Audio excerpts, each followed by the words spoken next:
Hey, what's up, everybody? True Boxing here. Thank you for coming back to get hit with the truth. So today we are continuing the 2024 mid-year top 10s. We're going to look at the 175-pound light heavyweight division and take a look at the updated rankings at the halfway point of 2024. So before we get into that, if you could smash the like button, leave a comment, or subscribe to the channel. I really do appreciate any and all support that I can get as I continue to build my channel here. Excuse me. So, the 175-pound light heavyweight division is getting better. It was kind of top heavy coming into the year. Now it's getting much more interesting, which makes it exciting. You know, we have a lot on the horizon in the second half of the year, and I really like the direction that light heavyweight is going in.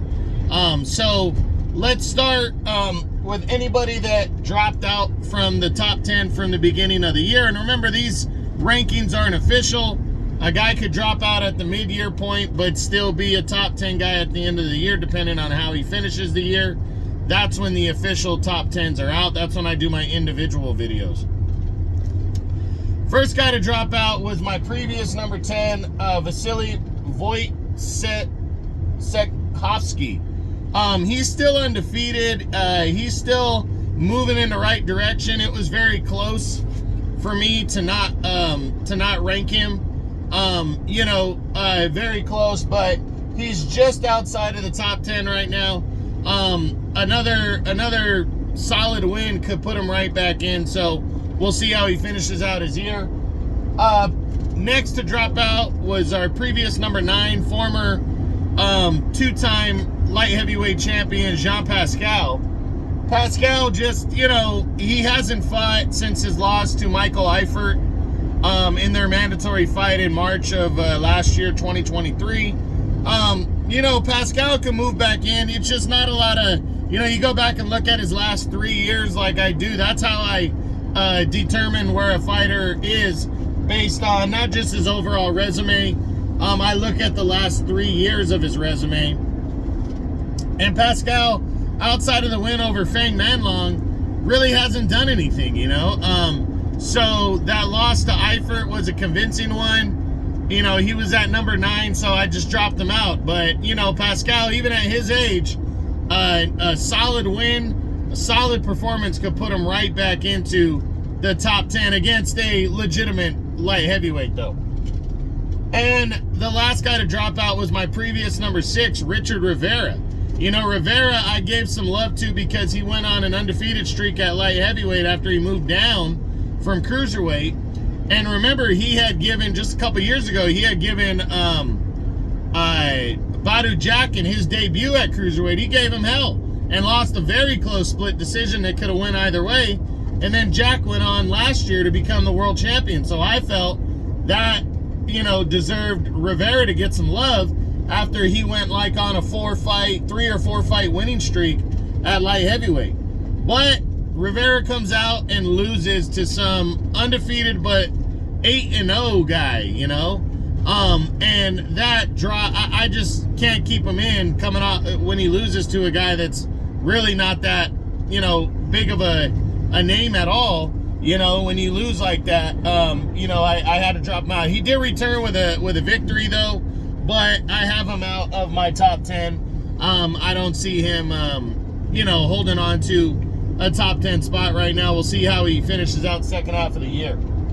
So now at number 10 is now former world title challenger Malik Zenod. And I know people are going to question this one, but you really have to put Zenod in perspective. Coming into the year, him and Jerome Papaloni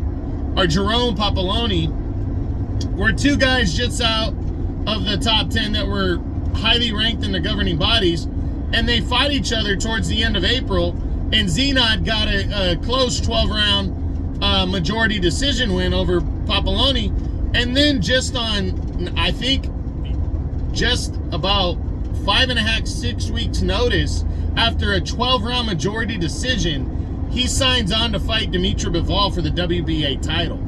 It was on short notice because Beterbiev had to pull out of the fight, but Zenod would take the fight with Bivol And some people are praising Bivol for a 6th round TKO over a guy that was on less than 6 weeks notice, and he signs on to fight Dimitri Bivol. I mean, I give Zenod a ton of fucking credit for that. And I have to rank him right here because I would have loved to have seen how he did against Bivol. He probably still loses, but how he would have done on a full training camp and rest after a close, tough fight like he had against another undefeated, highly ranked fighter. So I give Zenod a lot of credit. I'm bumping him into the top 10 right now, and we'll see how he finishes out the second half of the year. His highest ranking is number 12 by the WBC. Next at number 9, dropping 2 spots from number 7, is the IBF mandatory challenger Michael Eifert. Now, Eifert hasn't fought since the victory over Jean Pascal in March of last year. So he's coming up on the 1.5 year mark, which is in September. And if he doesn't fight for the remaining, for the remainder of this year, he likely drops out of the top 10. That was a good, solid win over Pascal, and I understand waiting for your title shot, but he should be doing something to stay busy, and he hasn't done anything. So we'll see how he finishes out his year. Next at number 8 is Willie Hutchinson. He wasn't ranked coming into the year, and now he's the WBO's number 2 contender because he signed on for the June 1st 5 versus 5 card and took on former world title challenger Craig Richards and completely outworked Richards to an impressive unanimous decision, as he has thrown himself into the serious mix and has a big fight coming up on September 21st on the Joshua Dubois undercard. He will be taking on Joshua Buatsi, the undefeated contender, as they will compete for the WBO interim light heavyweight title. So big fight for Hutchinson right here. I think he's going to lose to Buatsi, but he's got that underdog mentality. He's not afraid, and I'm looking forward to seeing how he does in September against Buatsi, because a win could put him right in the top 5, to be honest. Next at number 7 is former super middleweight champion Callum Smith. Smith entered the year, at number 3, so he drops 4 spots. He took on Arthur Beterbiev. He was a mandatory challenger. He went after the unified title. Had very few moments in that fight and got broke down and beat up and stopped in the 7th round. After the fight, he was contemplating retirement. He has not officially retired, but he did say if he's not going to be fighting for world titles, he doesn't know if he has that drive. There was some talks about him and Anthony Yard, but those fizzled out, and I haven't heard anything since. He's a WBC's number 5 contender. I'm not sure if he returns, because the thing about Smith is Callum Smith has a name, and all these UK fighters are making moves around him and fighting each other, and he's not fighting any of them. So that shows me right there that Callum Smith probably does not want to return unless it's going to be in a title shot or a big fight. And even the big fights are passing him by, because Anthony Yard would be a big fight. Even if he moved to cruiserweight, he's got a big frame and a tall guy. I wouldn't be surprised if he moved to cruiserweight and potentially had some success, but he hasn't made any moves. But realistically, it's only been about 6 months since the loss to Beterbiev, and he really did get beat up in that fight. So we'll see how he closes out 2024 and what he decides to do. Next at number 6 is the undefeated Joshua Buatsi. He entered the year number 8. He took on Dan Aziz in a final eliminator, defeated Aziz by a convincing 12-round decision, and is now moving forward, and actually has a big fight September 21st against Willie Hutchinson for the WBO interim title. He was signed up for a showdown with Anthony Yard in principle, but that fight never materialized. But a win over Hutchinson gets him the WBO interim belt and keeps him right around that top 5, and will guarantee him a title shot, really at the winner of Bivol Beterbiev. And I'm really looking forward to seeing how that one shakes out right there. I got Buatsi beating Hutchinson, but I think it's going to be an interesting battle on the Joshua Dubois undercard. Next at number 5 is former light heavyweight champion Alexander Vocyk. He entered the year number 5. He took on a huge challenge in David Benavidez, who was moving up to 175. They fought on the June 15th card. And, you know, first half of the fight, he got soundly outgunned. You know, Benavidez, his speed, even the power seemed to affect Vocyk. But Vocyk stayed in there and stayed strong. Did not go down. He took some good shots. Looked like he got wobbled a couple times, but not too bad. And he kept throwing shots and landing shots. And, you know, his will, his force, the shape that he was in, that was only his 4th fight since a 3-year retirement and layoff. And the opponents in those 3 fights prior to Benavidez were not even close to Benavidez's level, and he was fighting a guy 9 years younger. And I thought he fought very well. He closed the fight out strong. He definitely lost, but he looked good enough to where he should keep pursuing something else, you know, even at his age. He is currently the WBC's number 2 contender. I hope he comes back in the second half of the year and really digs deep and makes one last run, because I really like Vocyk, and I think this was kind of, I don't know how he does against Benavidez, you know, even at, you know, now that he's faced a guy on that level, even if he starts digging deep like that. But I do think Vocyk is good enough to have success, and I'm looking forward to seeing if he decides to return. Next at number 4 is former world title challenger Anthony Yarde. Yarde stayed busy earlier in the year, got a knockout win. He's the WBA, WBO number 3 contender. He was supposed to be fighting Buatsi for that WBO interim belt, but he never accepted the fight, and it kind of fizzled out. Now he seems like the odd man out, which is a shame, because I'm a big fan of Yarde. He was number 4 coming into the year, and the guy gave Artur Beterbiev hell last year before Beterbiev stopped him in the 8th round. He was actually winning the fight on the scorecards. But he hasn't fought since. I mean, he hasn't taken a big fight since. You know, he's fought, but, you know, I know he's flirted with fights with like Bivol and different fighters, but he doesn't seem to get the big fights. So I'm interested in seeing what Anthony Yarde does next. I hope he signs on for a fight against a legitimate contender on the rise, some kind of an eliminator, because he needs to get into that serious mix, especially with an undisputed champion soon to be crowned at light heavyweight. Next at number 3 is the undefeated and newly crowned WBC interim champion, David Benavidez. Benavidez entered the year as a super middleweight. He still has the super middleweight interim title, and now he has won the light heavyweight title with that victory over Vocyk. He looked okay in that fight, you know. I didn't feel like it was a dominant performance. He definitely didn't knock him out. He had good moments. His hand speed was fantastic. You know, he was just so much faster than Vocyk, and he outworked him. But you could tell he tired down. He wasn't used to guys being able to handle his power, and he definitely wasn't used to a guy hitting as hard as Vocyk does.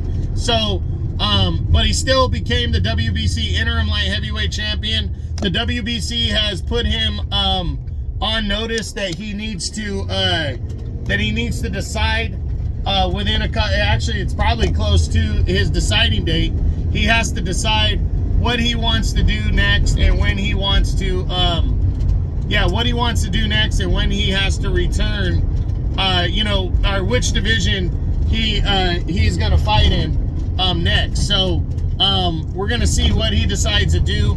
I'm looking forward to it. I think Benavidez should stay at light heavyweight, because it's clear that Canelo's not gonna fight him, and it's a shame, because I like David, and I want to see him fighting Canelo, But if Canelo's not going to fight him, he needs to stay on that course to fight the big fights. And I think if he is the biggest name after an undisputed title clash, if he's the biggest name, I think Beterbiev or Bivol will want to fight him. They definitely will want to fight him because he's got a big name. And they're the winner of that fight. Both of them are older veterans that want to get those big-time fights. So I think Benavidez, with him being the interim champion, he's the first in line to get the winner of the undisputed title clash. And that would just make him a much bigger name and potentially get the Canelo fight later on. So it's what I believe. I honestly believe and hope he stays here at 175. Number 2, dropping one spot from number 1, is the undefeated WBA champion Dimitri Bivol. Him and Beterbiev go back and forth. I dropped him because Beterbiev got another big win at the beginning of the year against the top 3 guy in Callum Smith. You're splitting hairs between these two guys. You could call it either way. I really like Bivol. He's fighting Beterbiev in October. That's on October 12th on pay-per-view. I got him winning that fight, but I think it's a close one. Could go either way. Undisputed on the line. Historic fight. It's going to be big, and I can't wait to see it on October 12th. So make sure you're tuning in for that. And then number 1, moving up one spot from number 2, is Arthur Beterbiev. He returned in January, stopped Callum Smith impressively in 7 rounds to retain his unified titles, and then was supposed to fight Bivol June 1st, but he had to pull out with an injury. Now the fight's been rescheduled for October 12th. They will fight for undisputed. I'm favoring Bivol, but I think it's a fight that really could go either way, and I can't wait to see it on October 12th. Undisputed will be decided. History will be made. Can't wait. And now the 5 are actually 6 guys that are the 6 highest ranked guys between the 4 governing bodies. First is Albert Ramirez, undefeated, WBA's number 2 contender. Was supposed to fight somebody legitimate in his last fight, and he didn't. So not sure what's going on with him. I'm sure he's waiting around to get some kind of an eliminator, and I hope he does that before the end of the year, because when undisputed happens in a division, you don't know where those belts are going to go after. They could just start going all over the place, and fighters need to, and other fighters like a guy like Ramirez need to start, positioning themselves and fighting eliminators to try to move in title contention. And I think that'd be the smart move for Ramirez.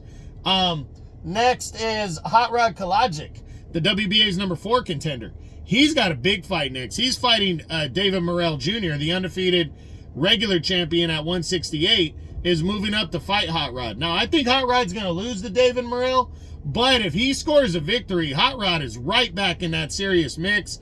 He goes straight into the top 10, and that would be a huge win for Hot Rod. So he's fighting him August 3rd on the Crawford Madrimov pay-per-view undercard. Next is Dan Aziz. He's the WBA's number 5 contender. He fought Joshua Buatsi earlier this year in a mandatory fight. Lost that fight by a decision. He wants to get back into the mix though, and he will be returning shortly. So we'll see how Aziz closes out his year. Next is Adam Dines, a former world title challenger. He's a WBO's number 5 contender. Dines is trying to get back into the mix of things. He went 10 rounds with Beterbiev before getting stopped a few years ago. We'll see how he does in the second half of the year and if he can crack the top 10. Next is Ali Ismailov. He's the WBO and IBF's number 6 contender. And, he's an undefeated fighter. Hasn't really done much. We'll see how he does in the second half of the year if he can close it out.